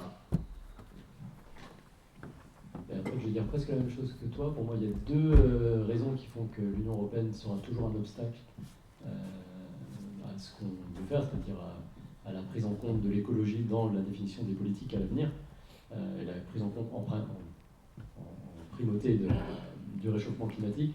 C'est que, numéro un, ça ne se fera pas dans le cadre d'un grand marché libre et concurrentiel, parce qu'il faut un peu de planification, il faut organiser les choses, il va falloir remettre un peu d'État dans le système, en tout cas pour l'agriculture c'est sûr. Ça c'est la première raison. La deuxième raison, c'est que ça ne se fera donc pas, ce que tu disais, sans participation démocratique. Or, jusqu'à maintenant, est-ce que vous avez eu l'impression que l'Union européenne faisait en sorte de décider les choses avec les peuples ? Je donne juste un dernier exemple. La dernière PAC qui est sortie, sachez que dans la dernière PAC qui est sortie, l'Union européenne a enterré le fait que notre agriculture serait une agriculture d'autosuffisance. Ils ont décidé que dorénavant, alors c'est pas dit comme ça, hein, mais les décisions qui sont prises vont conduire à ça, que dorénavant nous ferons une agriculture de luxe, entre guillemets, bio, AOP, AOC, et que finalement on ferait venir la grande majeure partie de notre alimentation de l'étranger. C'est ce qui va se passer en fait dans les faits. Est-ce que vous avez l'impression d'avoir été consulté pour ça ? Est-ce que vous avez l'impression qu'on en a discuté, que ça a été mis sur la table ? Parce qu'après tout, ça peut être un choix qui se justifie, on peut tous être d'accord en disant ça. Mais non, donc l'Union européenne ne tient pas compte de l'avis des peuples, ne les sollicite pas. Et donc je ne vois pas comment une structure qui, croit en la libre concurrence et au libre marché pour tout régler, j'y crois mais pour certaines choses, pas pour tout, et deux, croit que les peuples n'ont pas leur mot à dire et que ça doit se décider en haut lieu technocratique. Je ne crois pas qu'une telle structure soit la structure adaptée pour une politique écologique. Et le corollaire de ça, du coup, c'est quand même, je voudrais le dire, le jour où nous serons sortis de l'Union européenne, parce que ça arrivera, n'en doutez pas, ce ne sera que le début. C'est-à-dire que si on sort de l'Union européenne pour faire la même politique que l'Union européenne, ça ne changera rien, d'accord ? Mais ça nous laissera au moins les mains libres pour décider de changer si on le souhaite. Merci en tout cas à tous les trois. Donc pour résumer, en quelque sorte, si on veut une politique écologique, si on veut notamment la transition énergétique l'Union européenne, on a vu, est un obstacle. Et un autre point qu'on n'a pas abordé, qui viendra peut-être pour les questions-réponses aussi, normalement, le premier acte écologique, c'est ce qu'on appelle la relocalisation, donc de produire chez soi plutôt que de produire à 10 000 km de là. Et ça pose toute la question du libre-échange, où l'Union européenne, encore une fois, Jérôme évoquait les traités, on est en plein dedans parce que c'est l'Union européenne qui grave dans le marbre un libre-échange total qui est complètement fou d'un point de vue souverainiste et fou aussi d'un point de vue écologique. Donc je pense que c'est un point très important. Et juste pour la petite anecdote, la Formule 1 électrique, ça existe déjà, ils font ça s'appelle la Formula E. À Paris. Voilà, enfin oui, dans divers villes, je crois, mais c'est vrai que les deux du coup coexistent. Alors peut-être laisser la place aux questions-réponses. Je ne sais pas s'il y a un micro qui circule.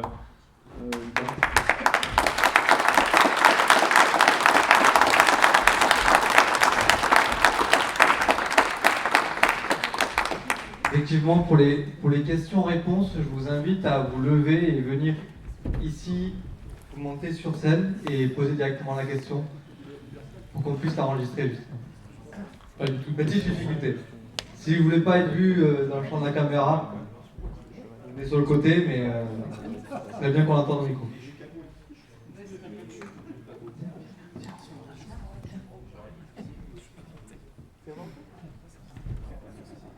Merci à tous, c'était super intéressant. Charles-Henri a posé la question de l'Union européenne au début.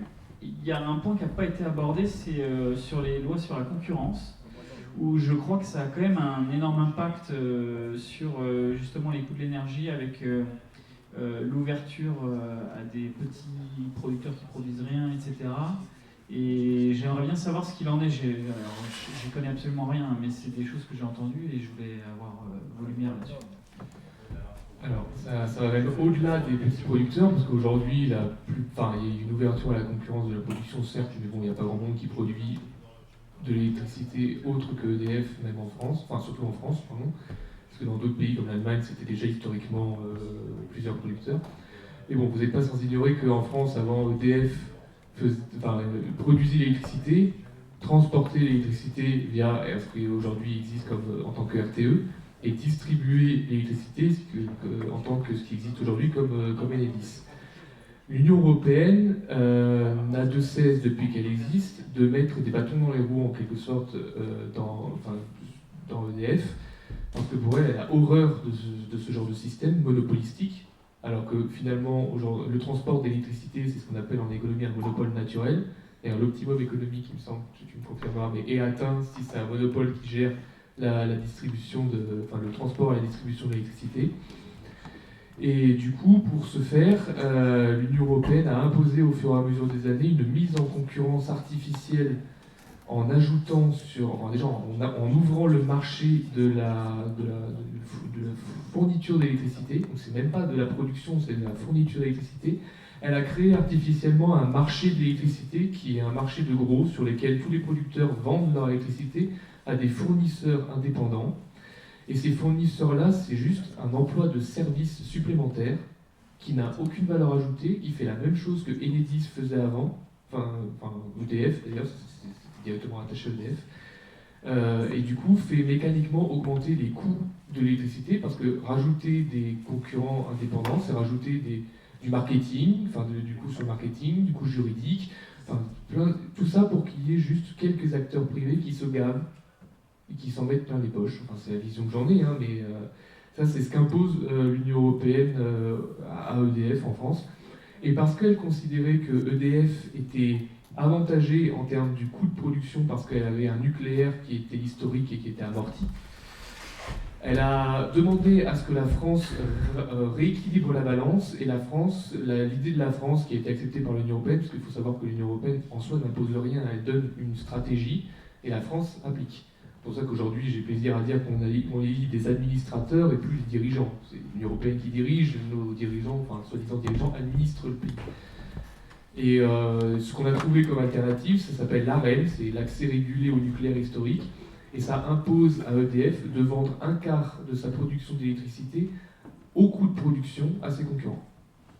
Voilà. Et sachant que ce coût de production a été évalué il y a des années il y a quelques années que le grand carénage, qu'on appelle le grand carénage, donc c'est pour réhabiliter certains réacteurs, ça a fait augmenter un peu les coûts. C'est plus du tout d'actualité. Donc en fait, EDF doit vendre un quart de sa production à perte. Et après, on s'étonne que EDF a des dettes. Ah oui, mais de toute façon, c'est imposé, c'est demandé. Et ce qui est bizarre, c'est que depuis l'ouverture à la concurrence, du coup, EDF s'est dit on va se mettre dans une logique d'essayer de s'internationaliser. Et comme ils n'étaient pas faits pour ça, en fait, les employés d'EDF n'étaient pas faits pour ça à l'origine, ça n'a pas forcément bien marché. Ils ont racheté des entreprises qui ont coûté un bras, ça a créé des dettes, etc. Ça, c'est plutôt dans les années 2000. Oui, on a demandé à une entreprise de faire ce qu'elle n'était pas censée faire. Il ne faut pas être surpris après. Et en plus, maintenant, on lui met des bâtons dans les roues. Voilà ce que c'est aussi l'Union européenne. Juste pour rebondir dans l'économie, ce que disait Maxime, c'est pas effectivement un monopole naturel et ça existe pour toutes les grandes activités des réseaux. Et en fait, c'est la même chose aussi au niveau du rail. La mise en concurrence de la SNCF n'a aucun sens d'un point de vue économique. Et c'est typiquement sur l'électricité, c'est le même phénomène. Si on veut aller plus loin, ça peut même se prolonger à la distribution de nourriture. Non. Là, c'est plus compliqué parce qu'il y a des... Il n'y a pas un producteur unique et on n'est pas sur du réseau en tant que tel. En tout cas, ce serait plus réservé. Surtout grande activité de réseau, un monopole public me paraît être une bonne chose, type SNCF, EDF. Sur la nourriture, c'est différent parce qu'on n'est pas sur une seule activité. Enfin, il y a plusieurs types de nourriture. C'est quand même le marché et la demande qui va commander est-ce qu'on va produire tel ou tel type de nourriture, donc c'est quand même différent d'un produit quelque part unique et une fonction unique. Mais la télécom, ça rentre dedans. La télécom, oui, c'est du réseau, très clairement. Oui. Quand on avait France Télécom avant, quoi, comme ça. Exactement. Sur la nourriture, juste pour répondre à ta question, attends, si tu parles que de la distribution, c'est que de la logistique, on parle que de ça, c'est-à-dire d'amener dans des centrales et ensuite de redispatcher, tu peux avoir raison. Mais en l'occurrence, en alimentation, il n'y a pas que la partie logistique. Oui, mais il faut comprendre que pour EDF, on pourrait mettre de la concurrence sur la production. Ça ne pose pas de problème en soi. Pour le nucléaire, c'est très embêtant parce que ça demande des coûts importants. Et par exemple, quand on fait tomber un générateur de vapeur à Paluel il y a quelques années, qui coûte quelques millions d'euros et qui met 10 ans à être fabriqué, c'est très pratique d'être un gérant de centrale qui a plusieurs réacteurs et qui peut du coup remplacer un générateur de vapeur assez rapidement. Parce qu'aux États-Unis, à la centrale de Sainte-Louise, je crois, en Californie, il y a un producteur parce qu'aux États-Unis, les producteurs sont un peu tous indépendants en fait. Donc là, il y avait un producteur qui avait 2 réacteurs dans cette centrale, juste 2 réacteurs. Il a acheté des générateurs de vapeur à un fabricant sur place. Les générateurs de vapeur étaient pourris, les tubes à l'intérieur se sont cassés très rapidement. Donc ce qu'il devait faire, il devait remplacer les 4. Il n'avait pas les moyens, sinon il tombait en faillite, ils ont fermé la centrale. Voilà. Mais ça fait une capacité de production électrique en moins d'un coup en fait. Bon, ça c'est pas forcément... C'était un exemple pour illustrer. Oui, et l'autre caractéristique pour illustrer, c'est souvent aussi ça, les monopoles naturels sont des activités, et là on va parler du coût, qui nécessite un gros investissement initial et une vision très long terme. Et donc le privé va rarement y aller parce qu'il y a l'incertitude du long terme et il y a cette barrière à l'entrée qui est telle en fait qu'il faut une taille critique pour y aller et c'est très difficile de multiplier les acteurs. On pourrait imaginer pourquoi pas un marché où il y aurait plein de producteurs d'électricité, mais c'est peu réaliste du fait de ces investissements massifs. Pour le nucléaire en tout cas, oui.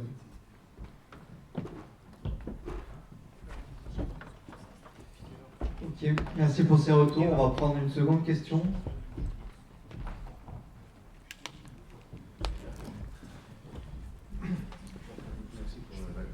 Conférence. Première remarque, l'histoire sur les éoliennes et le fait que le rendement peut être très très faible sur toute l'Europe, c'était aussi une conférence de Jokovic. Il faudra qu'on vérifie nos sources, mais lui il avait présenté dans une de ses conférences que quand il n'y a pas de vent en France, il y a très peu de chances qu'il y en ait beaucoup en Italie, en Espagne et en Allemagne. Pour ça, le 20 à 100%, c'est 20%. Ok, je te montrerai des graphiques. Les graphiques que j'ai, ça tombe à zéro pendant plusieurs jours. Ah bah peut-être. Voilà. Au moins pour la France. Ensuite, deuxième question, alors je ne sais pas, ça va moitié un débat, il me semble aussi qu'il y a un autre problème fondamental qui est que les mécanismes de régulation vis-à-vis de l'investissement imposés par l'Union européenne, c'est le marché pur, libre, non faussé et magique, la fameuse main invisible. Or, Sapir, que je lui cite par ailleurs, avait sorti des démonstrations qui disaient que La main invisible fonctionne à partir du moment où la vitesse d'adaptation de la production est égale à la vitesse de fixation des prix. Or, dans des marchés où on fixe les prix à la nanoseconde et où on construit des centrales en décennies, on voit que ça risque de mal se passer en termes de régulation long terme. Donc je pense que ça peut peut-être aussi être un deuxième frein qu'impose l'Union européenne sur les questions d'énergie et d'investissement long terme, puisqu'on se base sur un mécanisme qui est la main invisible et qui en fait n'existe pas dans le contexte. Après, j'avais une question qui était, je commence à avoir passé des articles qui disent, ça y est, on a atteint le découplage.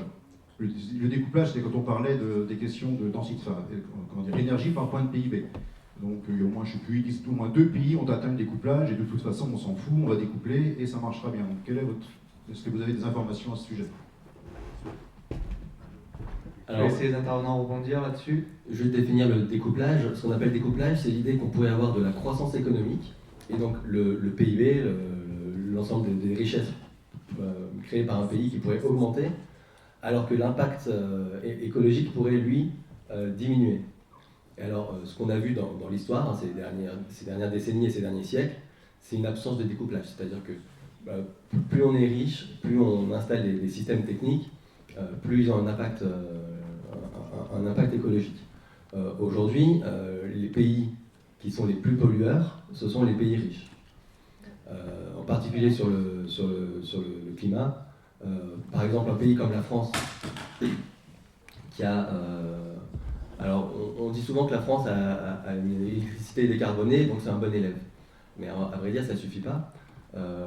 La France, historiquement, a consommé beaucoup de pétrole, et même si on remonte à un siècle, a quasiment inventé la voiture et inventé l'avion, avec Peugeot, Renault, puis l'avion avec les frères Wright qui travaillaient dans le sud de la France, et puis le plateau du Villacoublay. Donc on a une sorte de dette climatique d'avoir beaucoup émis dans les pays occidentaux. Donc l'idée du découplage, ce serait que ça diminuerait, on pourrait faire croître les richesses et faire diminuer l'impact. On peut le faire marginalement grâce au progrès technique, et c'est déjà ce qui se fait, c'est-à-dire que toutes les usines, toutes les activités économiques essayent de faire des économies, de moins dépenser d'électricité, de réduire les factures. Et ça amène à consommer un peu moins d'énergie, un peu moins de pétrole, etc.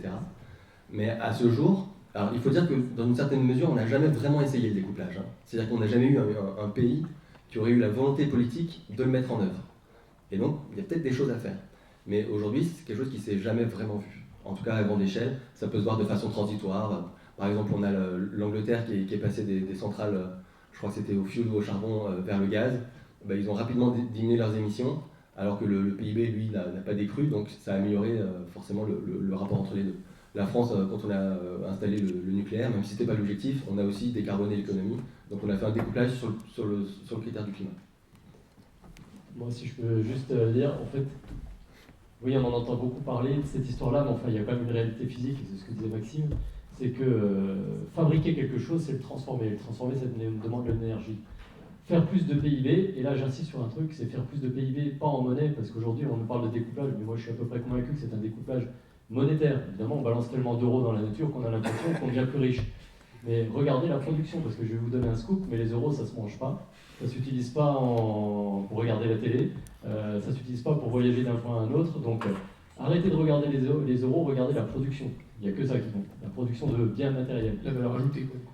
Non, la production, même pas en euros, parce que si je te donne un exemple, si je te fabriquais, je sais pas moi, 3 kilos de pain et que je te les vendais 1 euro, puis l'année prochaine je te fabrique toujours 3 kilos de pain, mais je te les vends cette fois 2 euros, t'as l'impression que tu as gagné du PIB, en fait, t'as rien gagné du tout.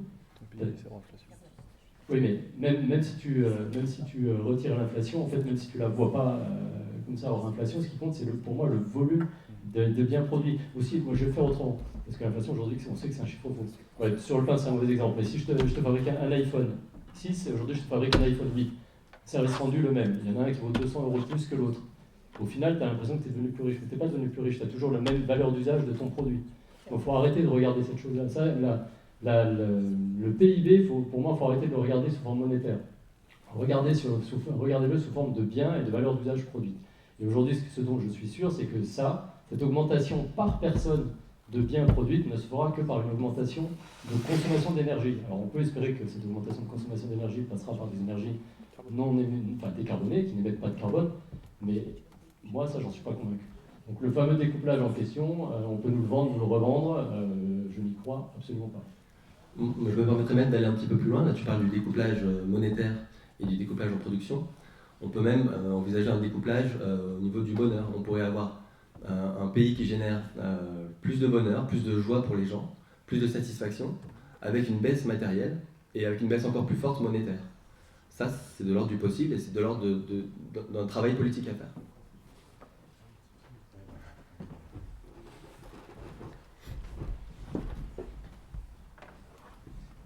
On va prendre les prochaines questions. Oui, tu peux monter sur scène?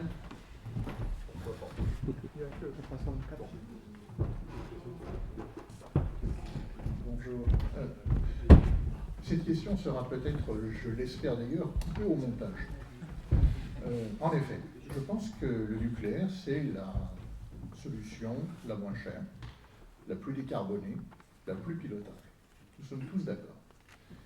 Pas tous. Mais il y a un problème qui reste prégnant. Je vais vous faire un petit scénario, puisque nous sommes en Touraine.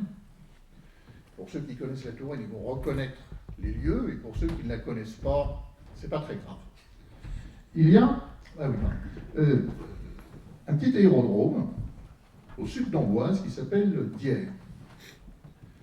Au moment où je vous parle, il y a à peu près, vous pourrez vérifier si vous y passez, 5 à 6 petits avions de tourisme qui sont sur cet aérodrome. Il n'y a pas de police, il n'y a rien du tout. Il y a une petite buvette.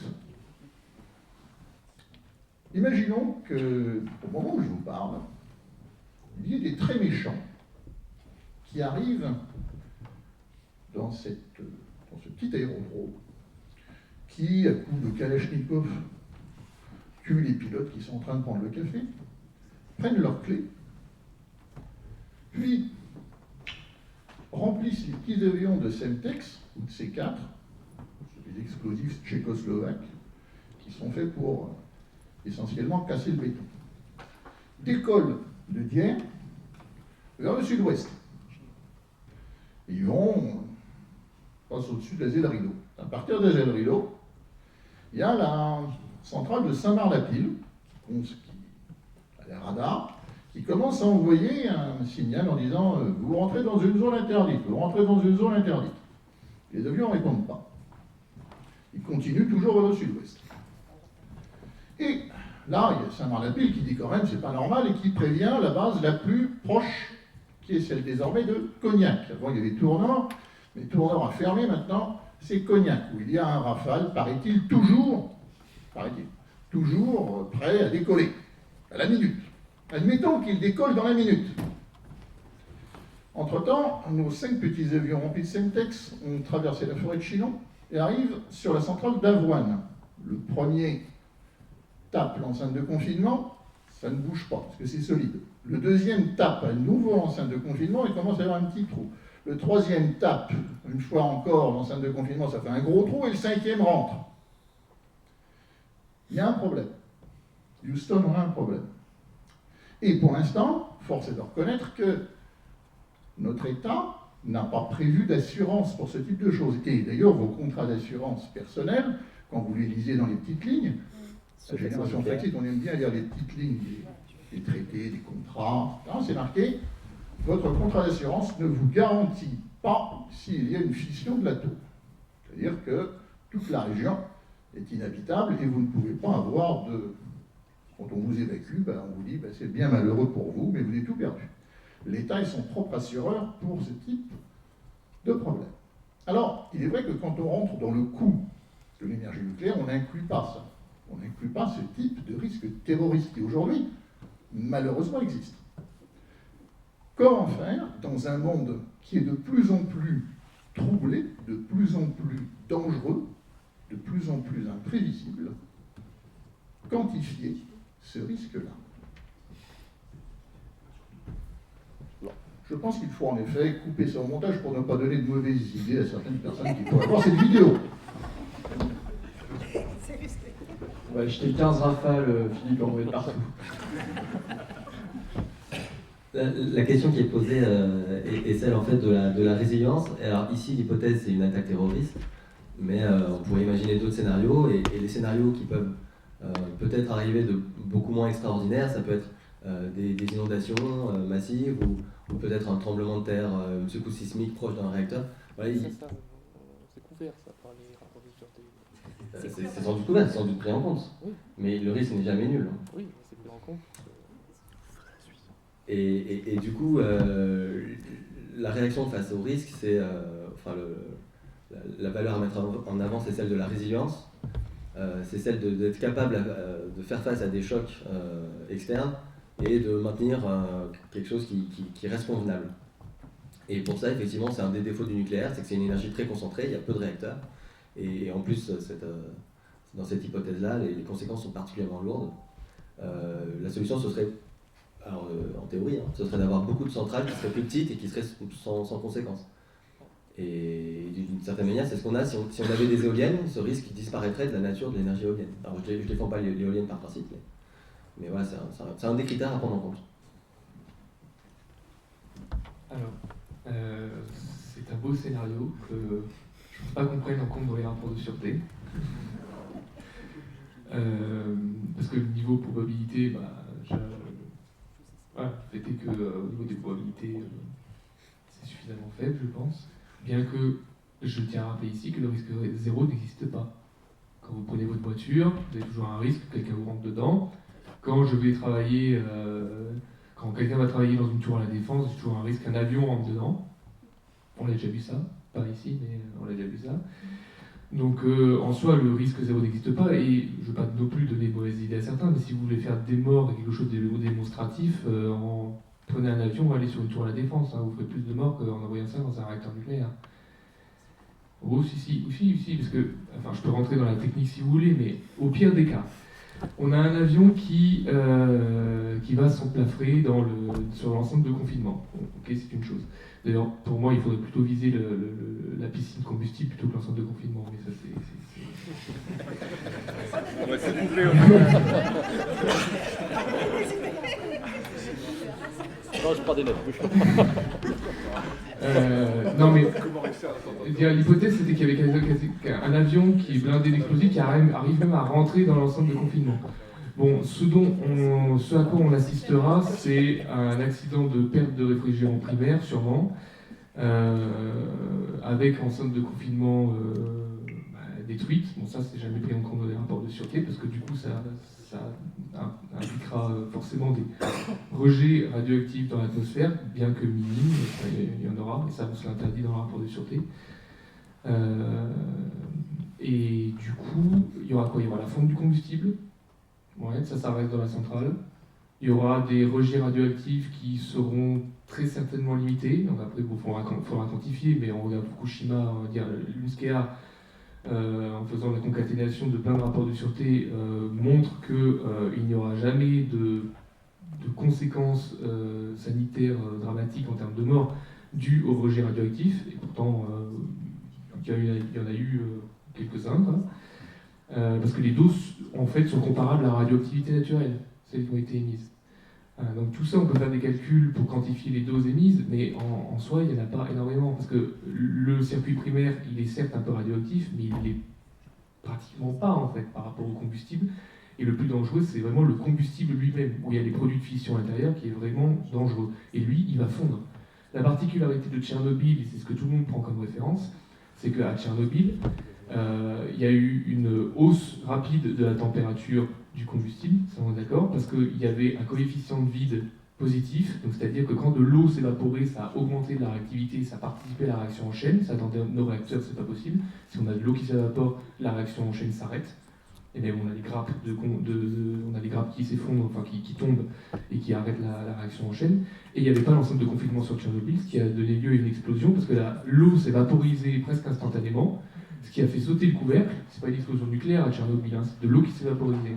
Ça a fait sauter le couvercle, et à l'intérieur du réacteur, il y avait du graphite en tant que modérateur, ce qu'on n'a pas dans nos réacteurs, nous, qui s'est enflammé. Et c'est ça qui a dégagé énormément de matière radioactive, parce que le graphite et le combustible, avec les produits de fission à côté, sont partis dans de la fumée. Et c'est ça qui a provoqué énormément de contamination. Dans nos réacteurs français, il n'y a pas du tout ça, c'est pas du tout la même technologie en fait. Donc même si on imagine ce scénario catastrophe extrêmement improbable, mais bon, le risque zéro n'existe pas comme on dit, honnêtement je pense que les impacts sont très minimes.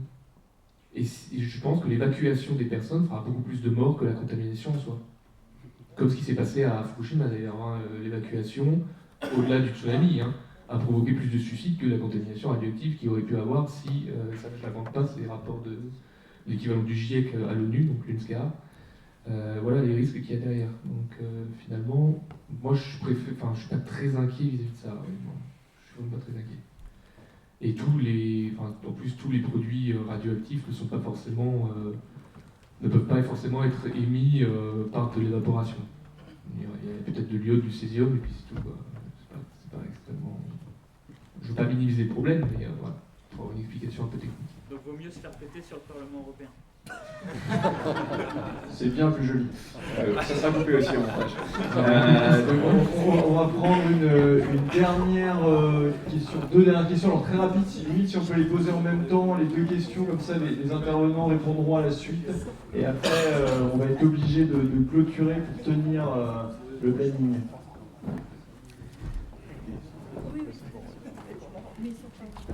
Alors, merci pour cet exposé collectif. Alors, je serai beaucoup plus bref, moins dramatique que Philippe. J'avais deux questions, mais du coup, j'en vais en poser qu'une. Quid, tout simplement, du plastique? C'est dans le cadre où il n'y a plus de pétrole, il n'y a plus de plastique, et nous sommes entourés de plastique, rien que sur cette scène. Voilà, c'était la question que j'avais. Le maïs. Faut pas le lécher, c'est tout. Merci Jean-Baptiste. On peut peut-être poser les autres, on va répondre collectivement. Ouais. Oui, allez-y. Bonjour, je voudrais poser une question à laquelle on n'a jamais la réponse. C'est une question toute bête, toute simple. Est-ce que c'est possible ou pas, et pour quelle raison chimique, une combustion propre? Non, je pense aux réacteurs d'avion. On envisage de plus en plus des avions avec des réacteurs à hydrogène. Pourtant, l'hydrogène il brûle, il explose, et il paraît que ce serait absolument propre. Donc on peut se poser la question, pour les centrales à charbon, etc., est-ce que physiquement c'est impossible de faire brûler quelque chose proprement? Et pour quelle raison chimique?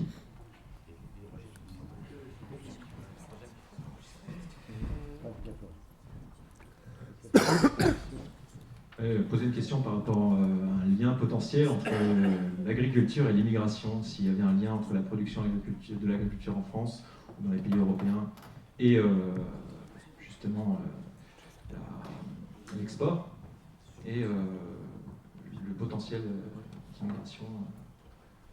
Voilà, si tu peux répondre à ça.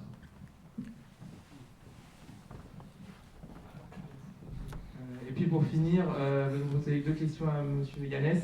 C'est comment quantifier l'indice de bonheur et devrait-on l'utiliser comme facteur décideur majeur pour nos futures politiques énergétiques? Merci pour toutes ces questions, ça va faire pas mal de réponses. Bon, je vais essayer d'être concis.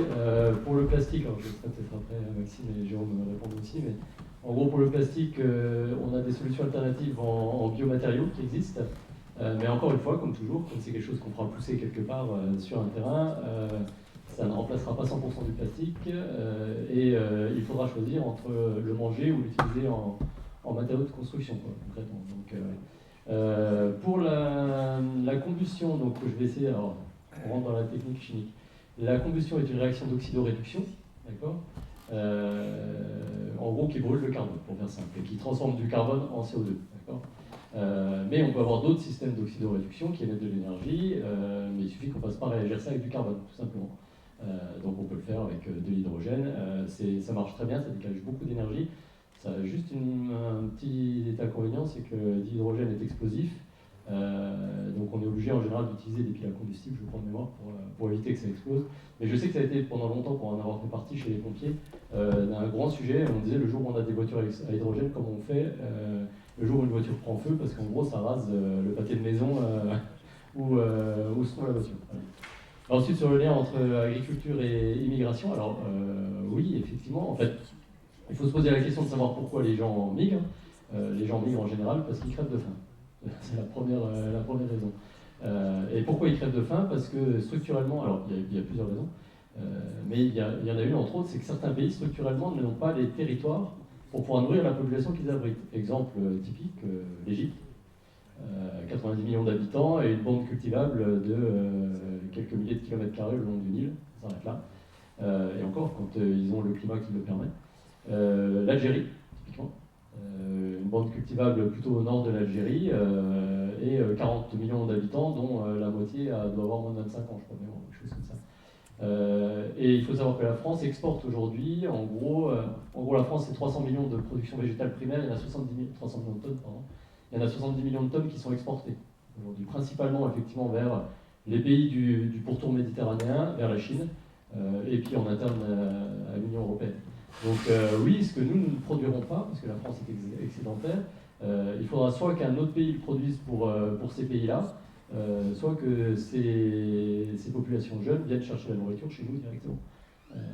Donc il y avait une belle phrase qui disait, c'était de M. Parmentier, qui était le patron de l'école supérieure d'agriculture d'Angers, qui disait « Je ne sais pas comment ces pays-là vont nous payer notre blé, mais je sais que si nous ne leur vendons pas, c'est nous qui allons le payer. » Voilà. Donc c'est une réalité. Donc, voilà. Et aujourd'hui, il semblerait que ce soit la Russie, grand gagnant du réchauffement climatique, qui tende à devenir le régulateur de blé, en tout cas de production de blé mondiale.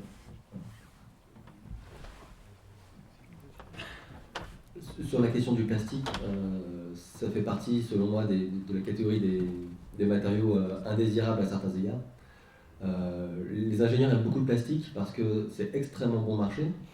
Et du coup, on a eu tendance à mettre du plastique à la place des autres matériaux partout où c'était possible pour faire baisser les prix de revient. Aujourd'hui, on est sur une courbe de croissance de la production de plastique qui est exponentielle et les prévisions sont encore dans une croissance exponentielle. Malheureusement, il y a encore assez de pétrole pour faire énormément de plastique. Et c'est tout simplement quelque chose qui devrait être régulé par le politique. Donc il faudrait établir des normes pour qu'il y ait moins de plastique. On a eu la principale avancée du quinquennat Macron en termes d'écologie qui a été l'interdiction des pailles en plastique. C'est le bon type d'action à faire, mais il faut le faire à une autre échelle, tout simplement. Je voulais répondre aussi à la question sur le bonheur.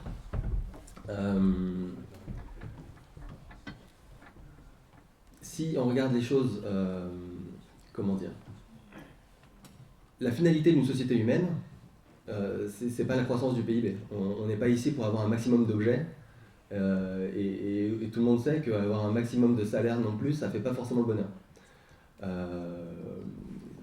Pour mesurer le bonheur, il y a des tas de manières de le faire, qui sont en concurrence les unes avec les autres. Il y a des spécialistes du bonheur, des scientifiques qui travaillent là-dessus. Une des manières les plus simples, c'est tout simplement le déclaratif, c'est-à-dire est-ce que vous êtes heureux? Et on obtient des statistiques qui sont déjà assez efficaces. Et effectivement, moi, il me semble que la recherche du bonheur devrait être un des moteurs premiers de l'action politique. Alors après, évidemment, ça pose des questions de gestion économique et des arbitrages qui peuvent être coûteux. C'est-à-dire, est-ce qu'on est prêt à renoncer à certains secteurs économiques pour avoir plus de bonheur? Enfin, il y a des questions politiques comme ça qui sont des questions difficiles. Juste sur le bonheur là-dessus, ça, ce qui est difficile, c'est effectivement de le quantifier, parce que c'est quelque chose qui est relatif. Typiquement, si vous prenez le bonheur, ça peut être la même chose pour tout le monde. Si vous prenez un match de foot, vous prenez Marseille-PSG, si Marseille gagne, les supporters du PSG de Marseille vont être contents, si le PSG vont pas être contents. Et ça peut évidemment, c'est un peu caricatural parce que c'est linéaire dessus, mais tout ça pour dire qu'il y a des éléments ou des choses qui vont apporter du bonheur à certains et c'est pas forcément le cas pour d'autres. Donc c'est tout l'objectif, je pense, et le bon, mais c'est quelque chose qui est très très difficile à quantifier, si ce n'est effectivement par des études, mais d'avoir des indicateurs concrets, c'est compliqué du fait que ce soit quand même quelque chose d'assez relatif. Peut-être parler de qualité de vie, plutôt. Juste en bonheur, et on peut prendre exemple sur un petit pays qui a développé ce qu'il appelle le bonheur national brut. Non, pas l'Uruguay, le Bhoutan. Voilà. Le Bhoutan qui a cet indicateur-là et qui ne suit pas l'évolution du PIB. Il suit l'indicateur du bonheur national brut. Donc de temps en temps, on peut essayer d'aller voir ce qui se fait à l'étranger. Je ne sais pas du tout ce qu'il y a derrière, mais peut-être que finalement, ils ont des choses intéressantes. Après, ce que je voulais dire, c'est dans la mesure où c'est beaucoup plus relatif et subjectif, c'est aussi plus facilement manipulable. Vous imaginez, vous avez bien vu l'allocution de Macron avec lui, et il est évident que l'indicateur serait très facilement manipulé et manipulable, c'est ce que je veux dire, même si l'objectif est évidemment louable. Je voulais préciser ce que je disais sur l'économie et le bonheur. En fait, il y a certaines activités économiques qui, évidemment, toutes les activités économiques ont un impact, mais un impact écologique, je veux dire. et elles ne contribuent pas toutes de la même façon au bonheur collectif. Si on prend par exemple l'industrie de la publicité, la contribution au bonheur collectif est assez limitée. C'est-à-dire ça produit beaucoup de frustration et ça nous oriente vers une surconsommation qui n'est pas forcément toujours raisonnable. Si je prends un autre exemple, si on prend toutes les sociétés qui font du démarchage téléphonique, ce sont des sociétés qui sont tout à fait légales et aujourd'hui elles contribuent au PIB. Est-ce qu'on veut avoir plus de démarchage téléphonique? Il faut toujours avoir si vous voulez, on a une manière d'aborder les choses qui est le laisser faire. Chaque entreprise peut être créée librement, quel que soit son impact sur le bonheur ou pas. On pourrait imaginer des façons, par exemple avec des conseils citoyens, on peut trouver des manières démocratiques pas très compliquées à mettre en place qui pourraient permettre de travailler cette question politique-là. Moi, je vais revenir sur le plastique. C'est vrai que c'est la première chose qui nous vient à l'esprit quand on parle des produits, des dérivés du pétrole qui sont utilisés pour des utilisations non énergétiques. Mais il y en a d'autres, hein. Il y a aussi du gaz naturel qui est utilisé pour des produits non énergétiques et les engrais. Ça, je pense que ça peut poser problème. Bon, il y a le goudron, accessoirement pour les routes, bon, ça c'est pas, je pense que ça peut être facilement remplacé. Mais il y a aussi les huiles et les graisses pour tous nos usages, les moteurs par exemple, les machines, etc. Et en cela, on peut dire que bon, si on peut donner un bénéfice au pétrole, c'est que ça a sauvé les baleines et les phoques. Hein.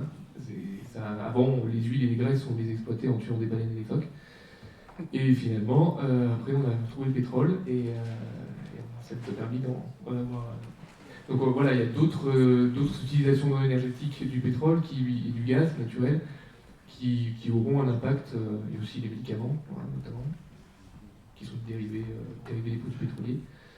Enfin bref, tout ça. Et il y a une autre question sur laquelle je voudrais réagir, c'était le CO2. Oui, voilà. Donc tu as très bien défini ce que c'est une combustion. C'était pour vous préciser que l'hydrogène, c'est un vecteur énergétique, comme l'électricité. Il faut une énergie primaire pour le produire. L'hydrogène ne se trouve pas, à la marge, ne se trouve pas naturellement en termes de ressources naturelles, ressources énergétiques naturelles. Donc dans tous les cas, il faudra soit du pétrole, du gaz, du charbon ou de l'électricité pour le fabriquer. Et aujourd'hui, la plupart de notre hydrogène est fabriqué à la base de combustion, donc pétrole, de gaz, de charbon. Il est possible d'en fabriquer directement avec du nucléaire à très haute température. Sinon, c'est l'électrolyse avec de l'électricité. Et il faudrait du coup que cette électricité soit décarbonée si on veut avoir un peu plus d'hydrogène. Mais comme je vous ai dit la dernière fois, l'électricité, plus on passe par des intermédiaires, des conversions énergétiques dans la chaîne d'approvisionnement énergétique, moins le rendement sera bon. Et donc plus à la fin, ça va se faire ressentir sur le coût. Voilà, c'était la petite précision que je voulais très joyeuse.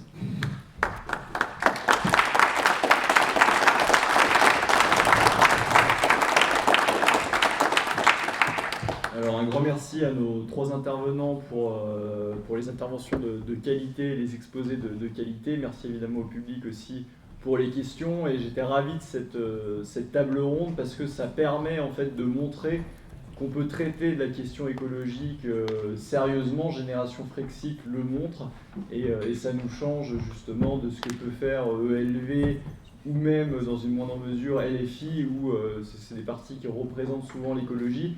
Mais on voit que les solutions sont très rapidement peu concrètes dans le cadre de l'Union européenne et qu'il y a une impasse. Et là, je pense qu'on a eu aujourd'hui des analyses assez complètes de la question.